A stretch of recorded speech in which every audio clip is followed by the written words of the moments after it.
Yeah, I had a question. They said you're saying the cause of death is determined to be blunt force trauma. But let's say just hypothetically something had happened while they're up in the air that rendered them unconscious, let's say. Hitting the ground is going to cause blunt force trauma. So is there any way to determine whether that's actually the cause of death or just you're picking up a dead bird from the ground that fell from a distance? Yeah. Well, I suppose you could look at, a bird that's already dead, that's smashed, is not going to, is going to have, show different signs at necropsy, like pooling blood and things like that. But I don't know. So far, the federal lab in Madison has been fairly mum about what this blunt force trauma is. So they haven't. There's no listing of like what bones were broken, exactly what the damage is. And of course, again, we didn't receive any specimens, so none of us had an opportunity to look. We'll just have to wait. Now there could still be. He mentioned that some kind of a metal contamination or a combination of metals ended up killing several thousand birds. I think there's still a possibility that these blackbirds could have ingested some kind of poisoned grain someplace, and the grain by itself, maybe they didn't have enough of it. Maybe it just made them a little bit kooky, and maybe that will show up in the toxicological test later on. It's really don't know what the cause is. We just, but we do know how the phenomenon unfolded and how long it lasted, and about essentially when it ended and when it began. If poison had been responsible, you would expect to see dead birds trailing out for a period of days. This thing was like, just a few hours. It started and it stopped. And people were alerted to the possibility that it could happen. So everybody's on alert after it first starts. If it had continued, they'd had the National Guard up there. What was the time on the radar that the plume took off? So after dark until 8 or 9 o'clock at night to 3 or 4 in the morning. It's like 6 hours apparently. So if they're thinking fireworks, that was way earlier. Nobody would have shoot fireworks for 6 hours. So it started, I think, before people normally start shooting fireworks, within a half an hour of midnight or something like that. I don't know how well you know Southerners, but some of them.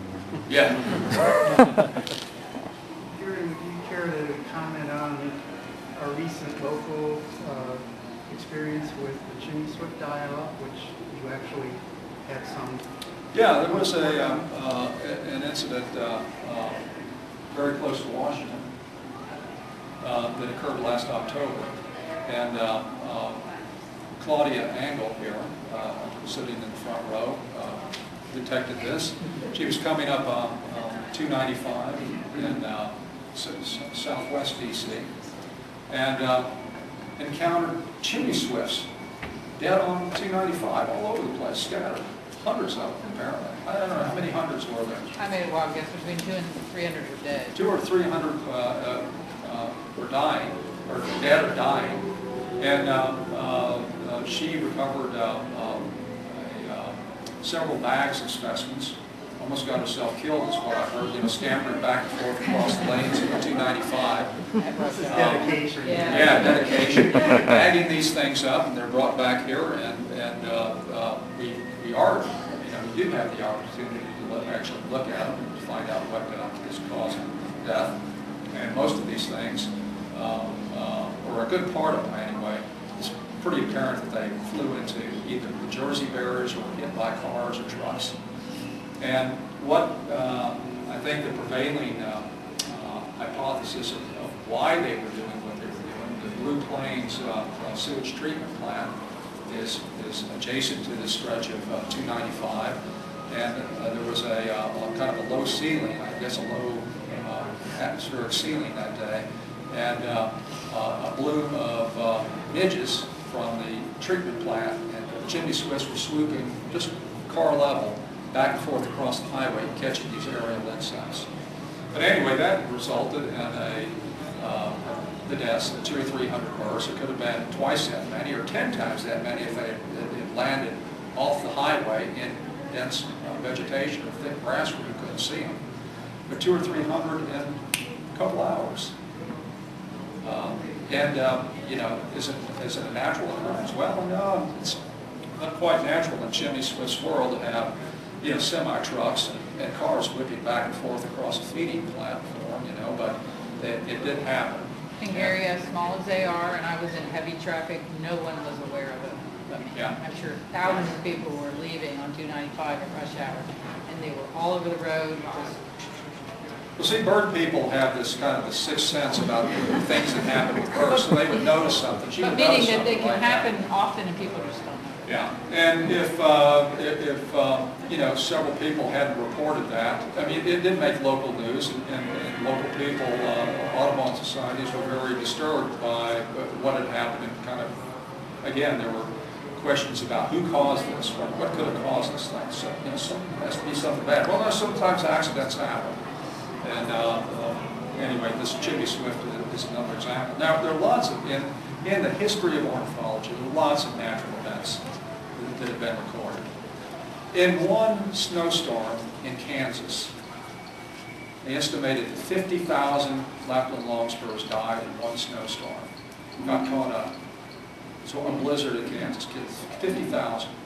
And we were offered bags and bags and bags of Lapland longspurs to salvage specimens here.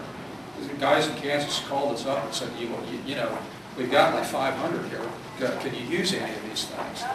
And Lapland longspur is a very cool sparrow-like bird. It breeds in the high Arctic and winters in mostly in the northern Great Plains. And so we were happy to get some specimens for our collection here that way. But I mean, this was a strictly natural event. And other examples of natural events like this is, again, in Kansas and Nebraska, a couple of thousand sandhill cranes died in one big blizzard there a few years ago. And, you know, entire nesting colonies of white pelicans have been wiped out by big hailstorms.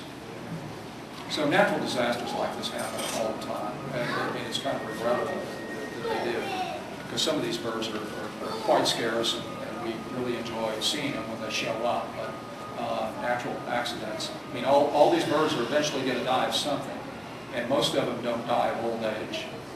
They die through predation or natural accidents like this. More questions? In the Arkansas event, were there any injured birds that were found? Because I would expect if they're hitting each other, there might be some injuries. But if you say it was happening at 6,000 feet, then anybody who got partially injured, they couldn't fly, then their death was on impact. So were any injured birds found on the ground? No, I didn't hear about any injured birds. And it does seem like that some would just be winged, you know, and they would get hit enough where they couldn't fly, but not enough to kill them that they would spiral down. But you know, it could be that again, you know, sub-freezing night, really bad weather. That if they, and actually, if you've ever seen a bird that's been shot high up in the air, most of them just don't fall like a rock. If they're still alive, if you've ever duck hunted, you can see that there's still some stuff going on.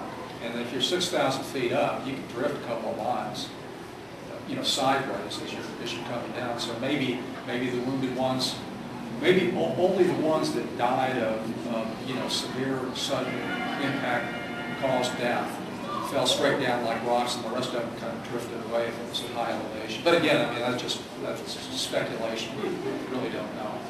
And I don't know if the authorities, the wildlife people in Arkansas, did enough, you know, post-event investigation to actually determine what happened.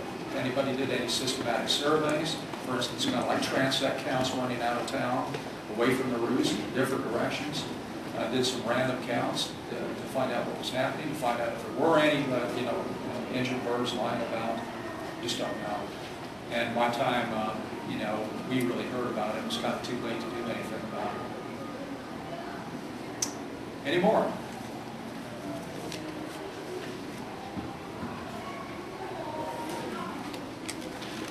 Well, thanks for coming.